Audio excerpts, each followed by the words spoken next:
morning, guys! We are here at the iconic bridge called the Bridgetown Bridge, connecting Pasig and Quezon City. So here at the Pasig side of the bridge is actually standing the 60-meter high Victor, the Victor, which was made by Jeffrey Manuel Figueras, who is actually a Filipino-American artist. So let's visit the iconic bridge that was designed by Bobby Manyosa, a Filipino national artist in architecture. Okay, so pero patay na po si Bobby Manyosa. Okay. Ayan, that's it. Okay, di ba? Yan daw po ay parang ribbon. Wow, dito natin kukuhanan. Yun po ang C5, doon na area. Doon po ako pumasok nung nakaraan. Pero this time, that's why I missed this. Oh, I saw this already actually when we were coming home from Taytay Rizal. Okay, that was about around July. So, pero actually, 2023 pa lang, nabuksan na daw ito. Ito siya, oh. Yan. So, there's a car coming. So, I have to walk faster. Ayan, that's it. So, ayan po, the yellow ribbon, sabi daw po. No, but that looks like a long dragon. Okay, parang, sabi raw po isa, parang ano, tingnan nyo naman, di ba? Parang dragon din yan eh. Oo, curling. Oo, kasi Year of the Dragon naman po ngayon. Pero, wow, look at that. But I'll need to get a better view. Okay, face front. I don't think I'll be able to stay here until tonight. Oo, when the lights are on. Because of course, I will have to go home early. You know naman the traffic in Manila. So, but today's traffic was just bearable. Yeah, it's September 19, 2024.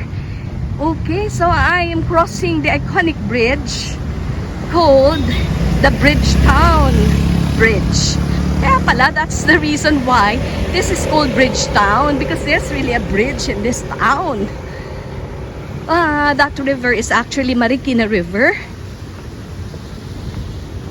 So this one here is the Quezon City side, and going there, okay, is actually Pasig, the Pasig area. So that is Marikina River.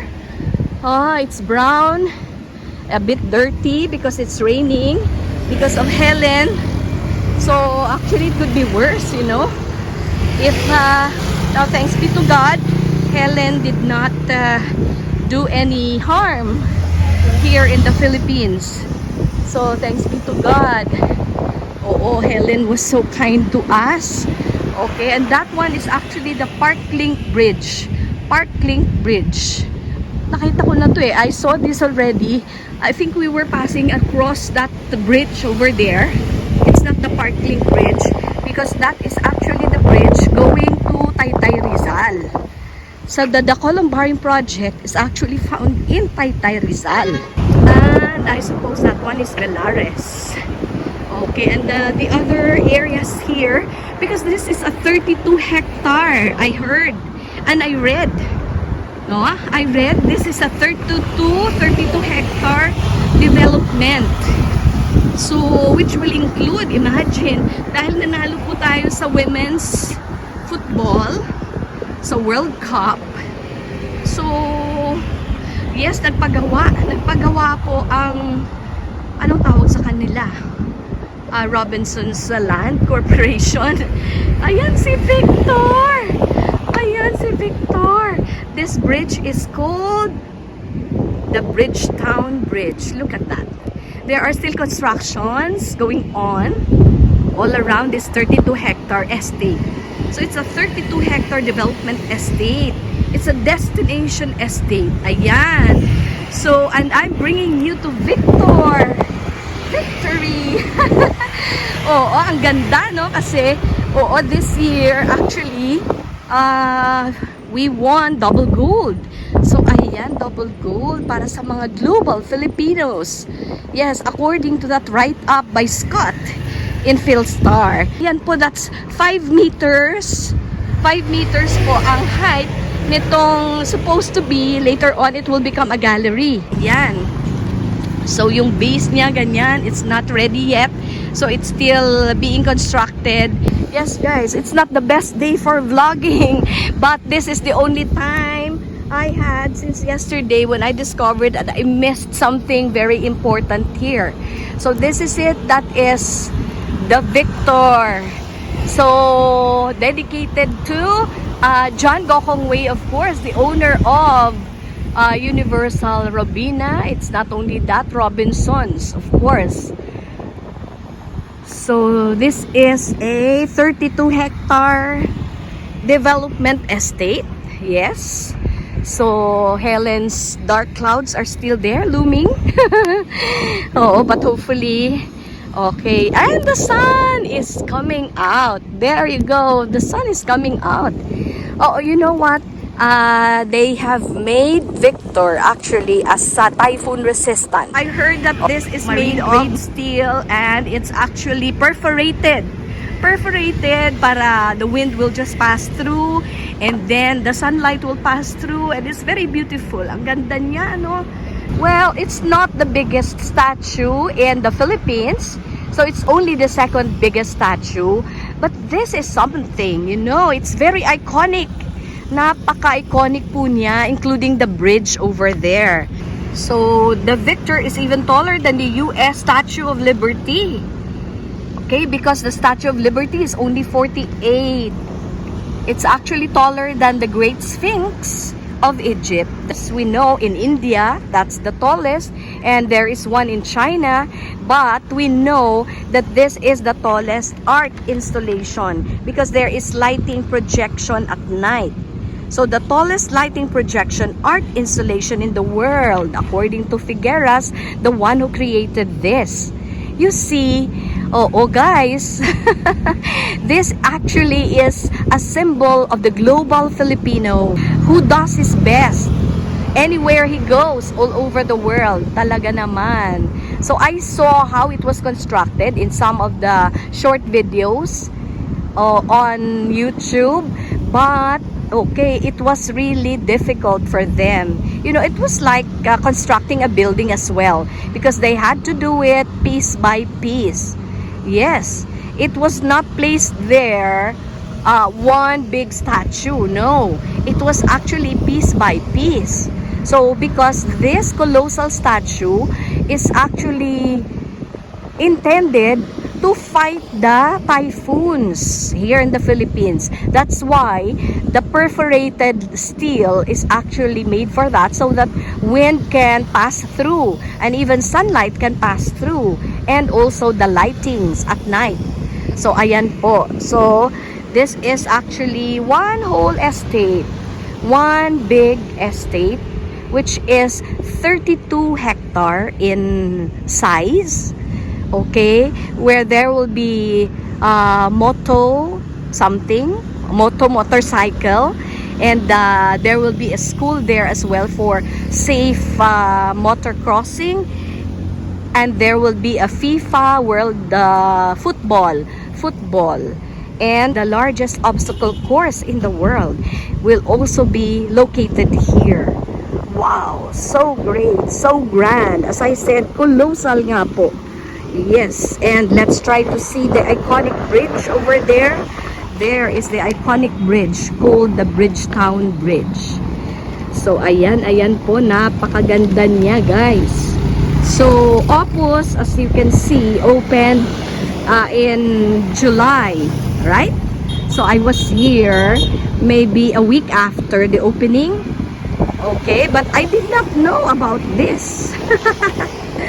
Okay, so siguro I was just so excited, and then I did not really research deeply on this. Na yun pala, yung napakagandang na miss out ko, nakahapon ko lang na-discover, is this statue. O, diba? Napakaganda po ng statue na iyan. Napakabigat niya. The weight is actually 660,000 pounds ang kanyang weight. Grabe.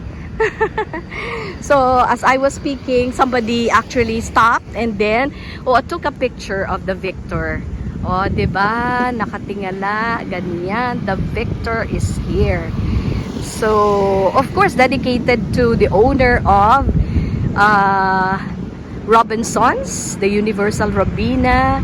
Ano ba ang tawag sa kanila? RLC, which is Robinsons Land Corporation. Robinsons Land Corporation. So, welding in progress pa, guys.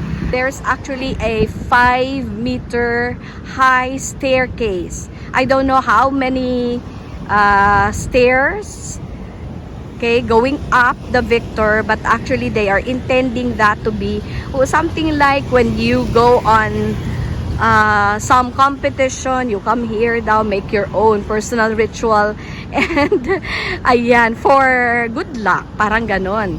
Not only for good luck, but you have, but we know that's not a god. Mamaya idolatry na tayo niyan. Pero parang symbolic lang ba of the global Pinoy. Ayan, ayan. Yeah, that's Victor. He weighs 660,000 pounds. Imagine that. 660,000 pounds. Can you imagine that? And how tall is Victor? Victor is 60 meters high. Together with the podium, the platform where he is standing is actually 5 meters high, and in total he is 60 meters high.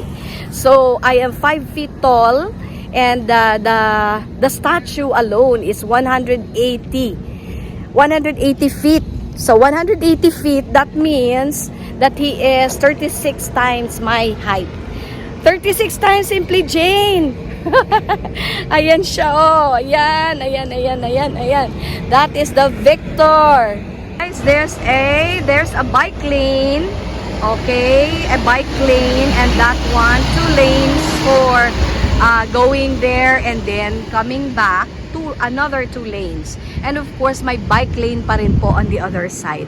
And not only for bikes and motorcycles, ayan na po, no? So, it's wonderful to be here today. It's September 19th. So this bridge, according to Scott of Philstar, is actually like a metaphor of bridging, of connections. Ganyan, like that. Okay, it's connecting people. So this is a place which is intended for people to come together. People to come together here in Pasig and in Quezon City. So that's it. So at night, so you can see it from afar because it's really colossal, guys. Colossal. Napakalaki. Very huge. Massive. Ayan ulit yung likuran. So hindi na po ako, I did not go anymore to the other side na lumayo pa tayo. Basta andito na, nakita na natin si Victor. Ayan. Opo, dun po ako dumaan nung nakaraan when I saw this for the first time from afar. But nobody knew. Walang makakapagsabi sa akin dun sa mga kasamahan ko. Walang makakapagsabi kung ano po yung nakita namin from afar. No one was able to tell me what it was. Yes, and of course, I needed to find out. So I made a little research. And actually, it took me a long time. Yan, that's the river, Marikina River. So, coming from Marikina, of course, saan pa nga ba nang gagaling? Yan. So, it's different from the Pasig River. Pero alam nyo naman, mga rivers are just flowing to the sea. To the sea. Yes, this is bridge not over troubled waters, I suppose. Okay, so that's it. So, tingnan nyo po, parang skeleton daw po ng dinosaur. Pero ang tingin ko po dyan, parang dragon na napakahaba.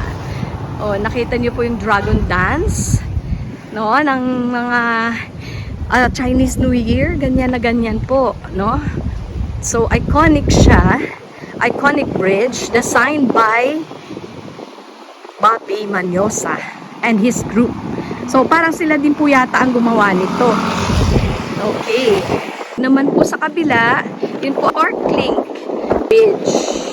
So, sa Parklink. Ayun. So, I hope yung aking video will be clear enough para makita niyo po yung beauty. Pero syempre, kakaiba po when you come here in person.